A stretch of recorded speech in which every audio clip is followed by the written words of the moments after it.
At a very tender age, I got pregnant out of wedlock and I had my boy. And then at the age of 19, I got married to this bus driver. You know, our marriage, we were in this marriage for like a year. I had my daughter. Then when my daughter was about 3 months old, this man nearly beat me to death. So my parents came and said I should come home, that there is no need being in a violent relationship for no reason. I came back home.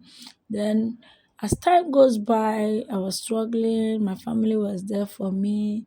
And then I was living the life of a single mother until this other person came into my life.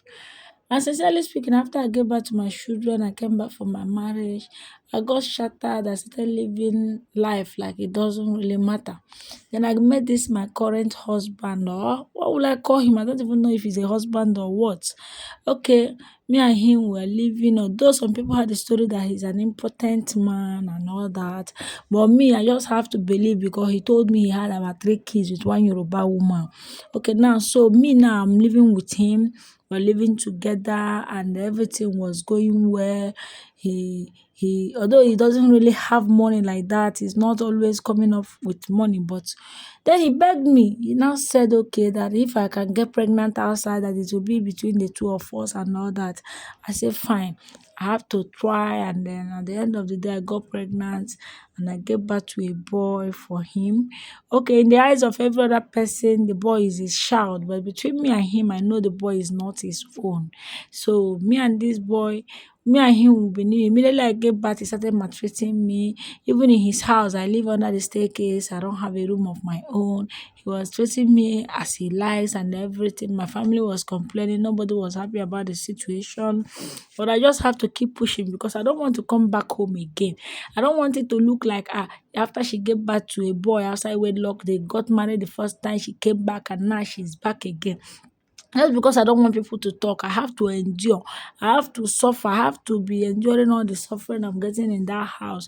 Even though he has not properly married me, it's a high purchase marriage, but I was still going to be there. I wanted to be the good wife that I want to be. I don't want people to say that it is my fault. But I kept on staying there. We were together.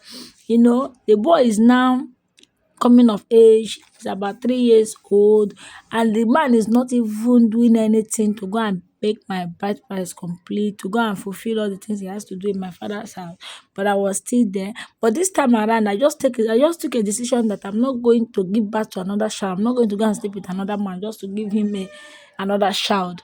I just want him to flow. I just want us to flow the way we are flowing already. Hence, he's not treating me fine. Like, how can I be in a husband's house and I'm living under the staircase? But I'm not ashamed though. I'll just do my petty business, doing any kind of job, menial job just to sustain. This man in question, he's not even the one feeding me. I'm the one sustaining the family. I'm the one going to look for money, going to menial job just to see small, small 1 naira, doing basket and everything just for us to feed. But I wasn't complaining. But just because I want to be in this marriage, I don't want to go back to my father's house. I don't want people to say, she don't come back again, so she cannot stay in her husband's house, or then to come start saying I am possessed, I am this, I am that. I just want to be a good girl and be a good wife and be a good mother to my children. Okay, as we are managing, we ran into debts. This debt was what opened my eyes, and I said, no, it is time to go. But that foolishness in me that I just want to be married. Despite all the things this man has been doing to me and maltreating me and everything, I still remain in that marriage because I want to be married. I don't want to go back to my father's house.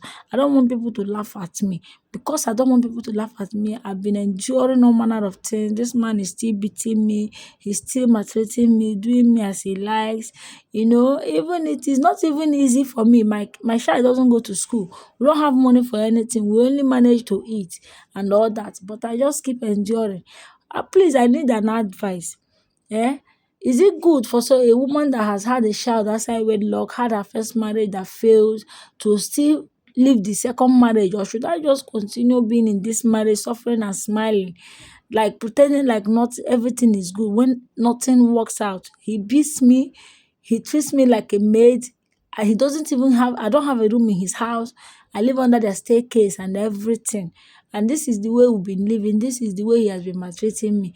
Sincerely speaking, one part of me is tired. But that part that don't want the world to laugh at me is just saying I should stay here. Even if he's dead, let me just die. But that part of me that wants to be liberated is still confused, and I feel, oh, the right thing is to leave and go find the pieces of my life. But that part of me that wants to be a good wife, a good mother, that wife that the world will be saying, she's a good wife, a virtuous woman, is saying I should stay. That is why I brought it out. I said, let me tell my story. Let me see what you people can advise me to do. Should I continue staying in this marriage? A marriage that he's not even productive. That thing that I heard that he's an impotent man is true. He's impotent. He doesn't have, like this child that we're having together between me and him. He knows that the baby is not his. He even knows the man that made me pregnant, but he just wants me to be there. He just wants to suffocate me. He just want people to think that he's a man. He wants to debunk that story, and he's not treating me nice. So please, I need an advice.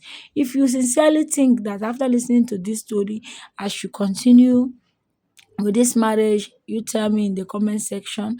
If you think it's not good that I should leave and go and find what to do with my life, you still tell me in the comment section. Seriously speaking, I am tired, I'm weak. I don't know what to do. I don't know what to do. I'm tired. Please.